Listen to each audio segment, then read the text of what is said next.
Итак, всем привет! Сегодня мы с вами поговорим о том, как нарисовать одного из моих персонажей. Я не буду спойлерить, кто это, что это за персонаж, хотя те, кто были на стриме, наверняка знают. В принципе, в той манере, в которой я изображаю героев, есть какие-то основные принципы, которые вы можете использовать, если хотите нарисовать вот точно так же. Не стоит полагать, что если я рисую в такой манере, то это авторское какое-то направление и больше никто не может. Нет. Любой человек может нарисовать точно так же, я вас уверяю. И я объясню просто основные принципы изображения. Не то чтобы я в них сама разбираюсь, и они как-то сами по себе получаются, но вот я на примере своей работы могу посмотреть и сказать примерно какие-то ключевые моменты, которые у меня уже бессознательно происходят. Но чтобы вам объяснить, как именно я его изображаю, я расскажу об этих моментах. Вот. На самом деле это направление я использую и в других совершенно техниках, например, курсовой фильм пластилиновый, те, кто в моей группе состоит, они видели некоторые разработки к нему, там модель пластилиновую, много чего я делаю. Я работаю в этой технике и стараюсь отойти от того, как я в рисованной анимации изображаю персонажа. И вы знаете, оно все равно как-то получается чем-то похоже, поэтому это очень сложные нюансы, я даже сама в них не разбираюсь, почему похоже. Но вот сейчас, на данном этапе, я попробую объяснить именно то, как в рисованной анимации это происходит. Давайте разберемся, смотрите. Во-первых, большие глаза, да, всегда практически. Персонаж обладает обычно большими глазами. Даже если они маленькие по сравнению с глазами других персонажей, они все равно довольно большие, в принципе, по отношению к голове. По соотношению они явно больше, чем у обычного человека.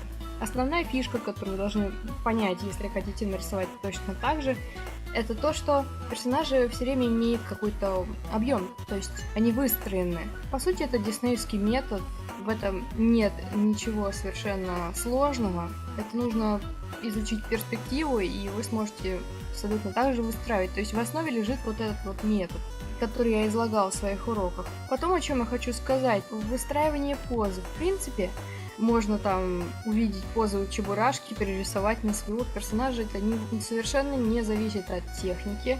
Это вообще абсолютно никак не зависит. Обычно там у тех персонажей, у которых есть руки, ноги и так далее, это все один стандарт. И, как вы видите, основная фишка должна быть в том, что очень преувеличенные персонажи жесты, очень преувеличенные действия, то есть на силуэте мы все это можем увидеть. Это главная фишка.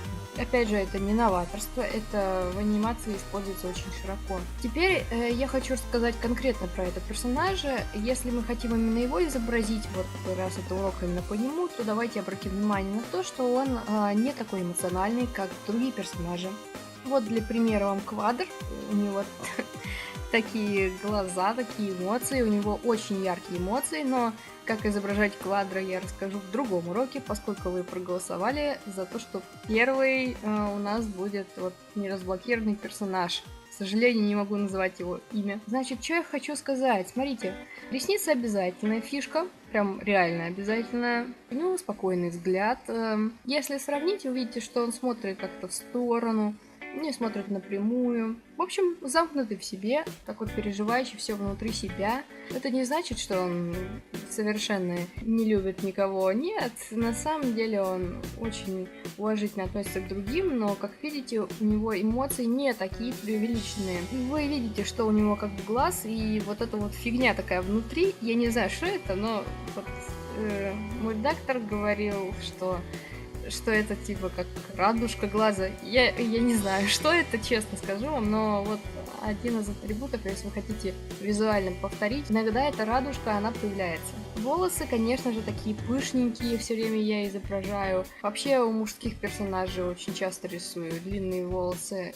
На самом деле, я не то чтобы фанат этого в реальной жизни, просто вот именно в этой манере изображения это очень помогает при анимации, поскольку волосы это как бы средство выразительности, и когда герой двигается, они должны тоже как-то подчеркивать драматизм там какой-то и так далее. Давайте еще рассмотрим в различных ситуациях, как может себя вести этот персонаж, чтобы вы поняли, как его изображать. Ну вот, допустим, квадр. Если он сидит с девушкой, которому нравится, он просто дико стесняется и отводит взгляд и все прочее. Короче, все эмоции разом на него обрушиваются. А что будет с ним? Нет, прямо он сидеть не будет, так не очень хорошо. Но лучше сделать так, что он как будто бы вот отвернулся и как будто бы не обращать внимания. Но на самом деле нет. Вообще мне правда странно рассказывать вам про этого персонажа, потому что вы его не знаете, и я, к сожалению, не могу вас просветить по этому поводу. Но без спойлеров, поэтому сори, нет. Пожалуйста, тот человек, которому я это сказала на стриме, я надеюсь, что другие не видели. В общем, этот человек пусть молчит и никому не говорит эту тайну. Да? Пожалуйста. Ну и телосложение у него такое довольно типичное для моих персонажей. В принципе, такой стандартный персонаж МВЛексы. Это просто вот стандарт номер один, наверное, все персонажи, которые у меня пока еще не разработаны, или просто какие-то случайные, они все нарисованы с таким телом. Основная фишка, вот, что вы должны сыграть через персонаж, его настроение. Вот тут он как бы так что-то внутри переживает. То есть, вы видите, я не изображаю его как каких-то пофигистичных персонажей, изображаю, типа там Друпи и так далее. Нет, он переживает внутри себя. Я знаю много таких людей, в том числе замечательного редактора, который мне помогал с моими проектами. Вы наверняка знаете таких людей. Если вы хотите передать этот характер, может быть, у вас у самих есть такой персонаж, вы просто должны попробовать это на себе прочувствовать. Но наверняка у всех было, что вы не хотите говорить миру о том, что вы чувствуете и все прочее, смотря в какой компании вы оказались, правильно? Ну вот я тоже так думаю. Обратите внимание на то, что лицо хоть и симметрично, но в нем есть какие-то асимметричные моменты. В принципе, такое правило существует, что очень симметричный персонаж, он не такой выразительный. Я же могу просто нарисовать одну половину лица, скопировать и поставить, но это будет не так выразительно. Вот Владимир Николаевич Зуйков мне говорил, это известный художник анимационный, и мой преподаватель, он мне говорил так, что в принципе у людей даже, у них не одинаковые там глаза, и у них не одинаково все время там волосы лежат с каждой стороны.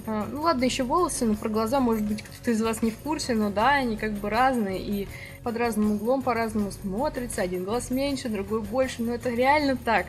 Так что вы не можете этого отрицать. То есть главная фишка, вы поймите, это не визуально повторить, а просто пережить такие же ощущения, передать этот характер.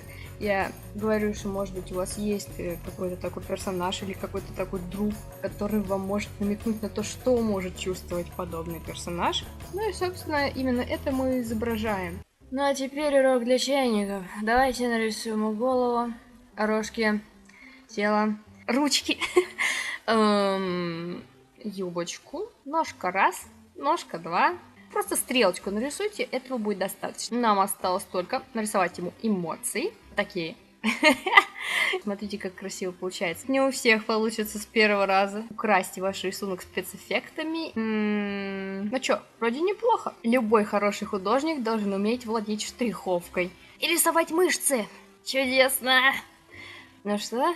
Как жаль, что нельзя лайкнуть собственный рисуночек. Я уверена, у вас получилось хорошо, вы можете повесить его в рамочку. Итак, урок подошел к концу, и я абсолютно уверена, что после него вы сможете нарисовать один в один. Я в этом не сомневаюсь, поэтому, ребят, жду ваших работ, и давайте проголосуем за то, какого персонажа нарисовать следующим. Мне просто не терпится посмотреть, что у вас там получилось. Спасибо за просмотр.